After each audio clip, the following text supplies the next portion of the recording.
Good morning, Monday morning, 6th of January.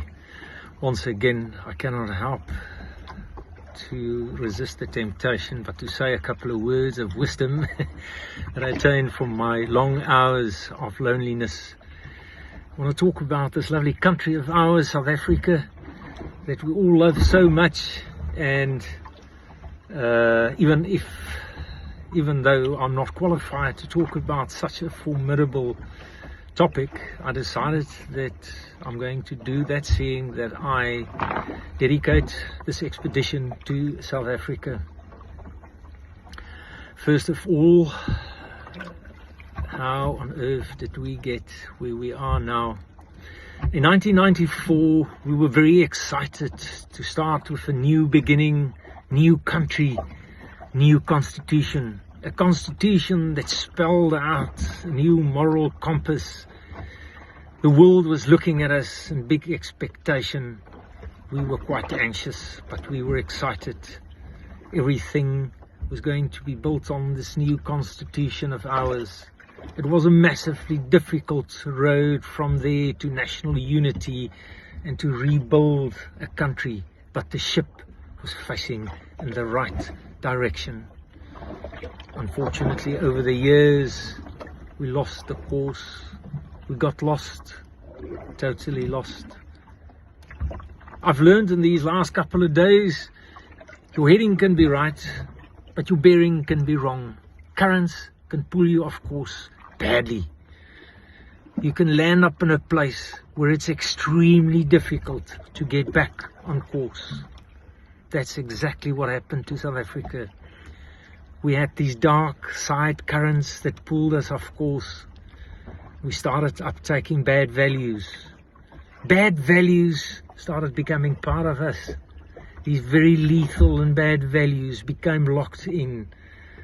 So locked in that you'll have to blow it out with dynamite. Look at corruption. We got to a place of despair where people started leaving the country in hope to find a more secure future for the children. But these people did not forget.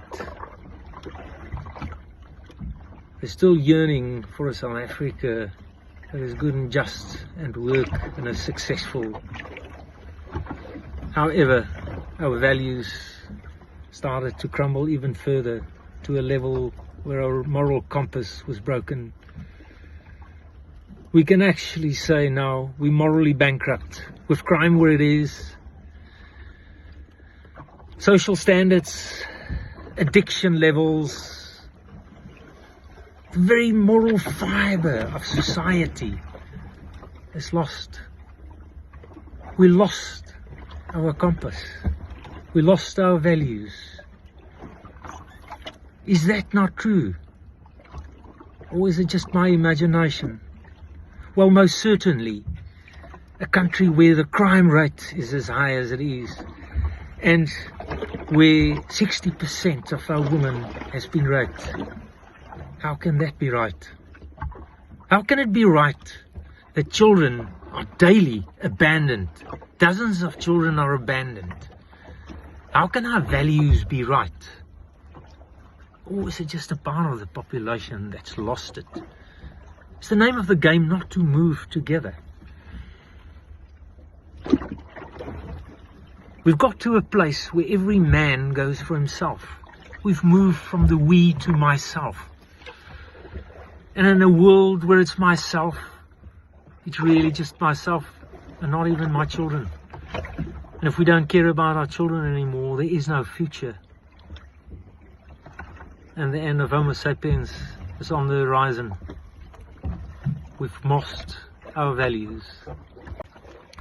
That was quite negative. However, I think it is important to say to ourselves, how on earth did we get here? Despite the crumbling walls and the city in ruins, the tide is turning. There's a trembling below the surface of South Africa, talking about change. Over the strife of the last 30 years, we've been asking questions about what is right and wrong. We've seen rights, we've seen wrongs. We've read every day bad news, we understand it. We're starting to make up our minds about values and moral compass. The Constitution of 30 years, in case, was a quest for moral compass and the right values. Order and chaos has been running hand in hand since antiquity. Out of chaos comes order. Out of chaos, we're asking questions.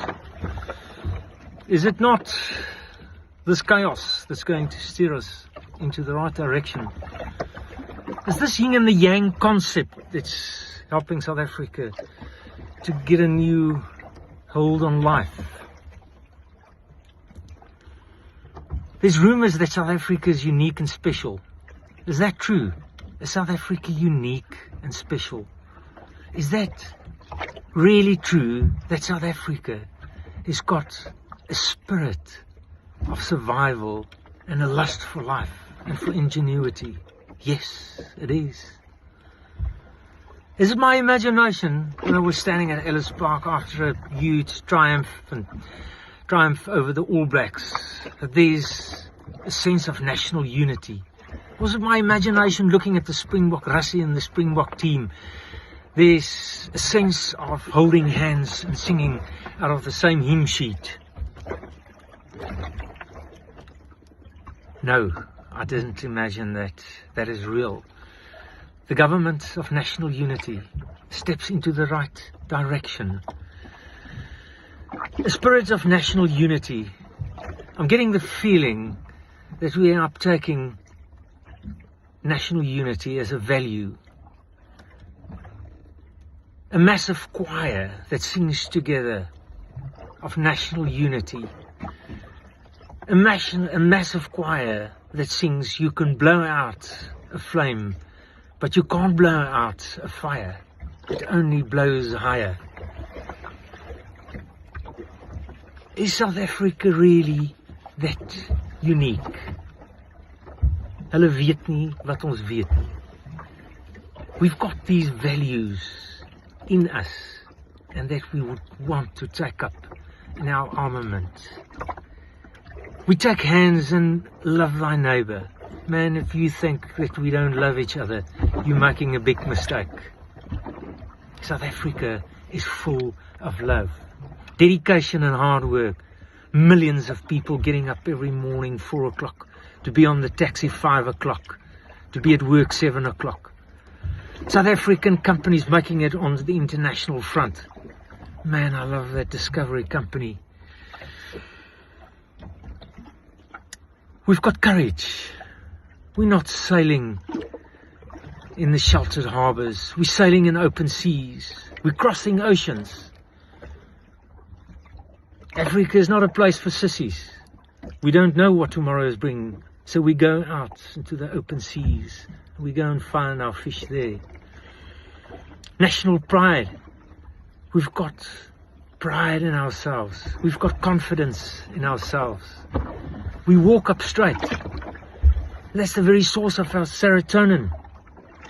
We've got confidence in ourselves, and we're starting to get confidence in our country. We're ready to fix things. We can fix things that's broken. It's in our genes. Happiness and friendliness in this country.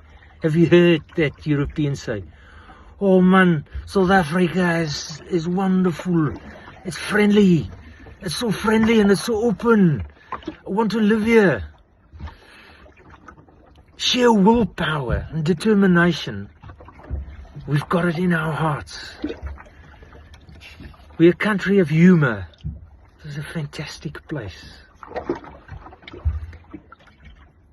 The collective collateral needed to rebuild this country lies in our values and our hearts, not on the assets. South Africa is a group of people that's starting to realize that we need to make the right decisions. We need to start choosing the right values to take us into the future. And that is exactly what is happening. The tide is turning. The tide is turning. South Africa counts. South Africa counts to the world. South Africa really matters to the world. It's important for the world that South Africa is successful and that it flourishes. For several reasons, it's strategic on the world map. South Africa has contributed to this world in a big way. South Africa has contributed business-wise, many different facets. South Africa has contributed through its people. Very influential people. The manifest of the UN comes out of South Africa.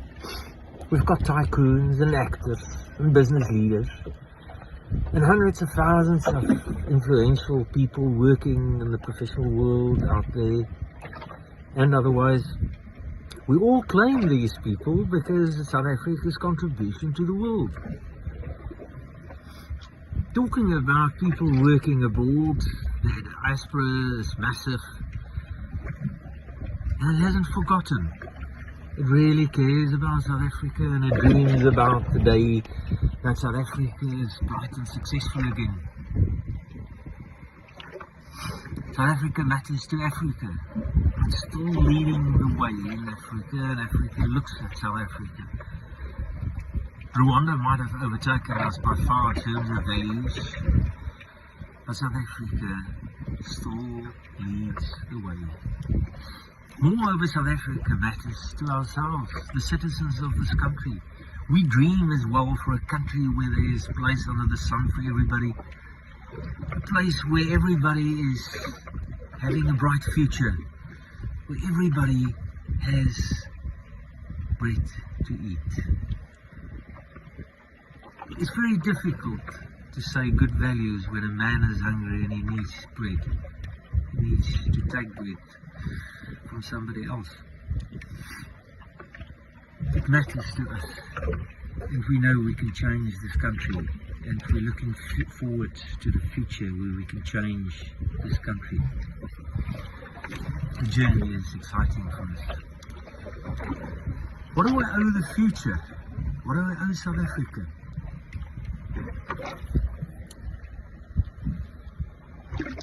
We have limited time to catch the next bus at the next station, but we'll get there. It is an undisputable fact that meaning and purpose in life lies in contribution. Contribution inevitably makes the future better. How do I contribute? Is contribution through one's country not an incredible vehicle to make a better future? How can I contribute?